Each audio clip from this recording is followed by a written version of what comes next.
ఇక్కడ మేము మా ఫాదర్ మొన్న ఇక్కడే చనిపోతే కాలం చేస్తే ఇక్కడే చేయడం జరిగింది. ఆ రోజు అంతకుముందు నుంచి కూడా చూస్తూ ఉన్నాం, కానీ రోజు రోజుకి దీని తీవ్రత పెరుగుతూ ఉన్నది. ఏదైతే కంపెనీలో మొత్తం వ్యర్థాలు మొత్తం వచ్చి ఇన్నే కలుస్తూ ఉన్నాయి.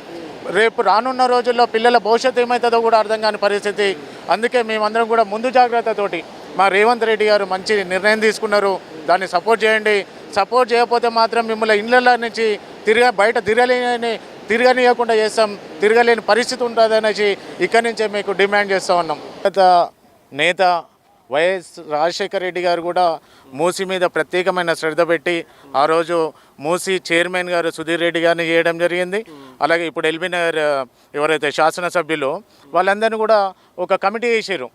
మా కాంగ్రెస్ పార్టీ పట్టించుకున్న వరకు ఎవ్వరు కూడా దీన్ని ఎవరు పట్టించుకోలేని పరిస్థితి.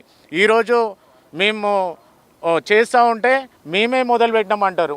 ఆ రోజు మా వైఎస్ రాజశేఖర రెడ్డి గారు మొదలుపెట్టింది కాంగ్రెస్ పార్టీలో, ఈరోజు మా కాంగ్రెస్ పార్టీలోనే మళ్ళీ ఇది కూడా పునర్నిర్మాణం జరుగుతుందనే తెలియజేస్తూ ఉన్నాం.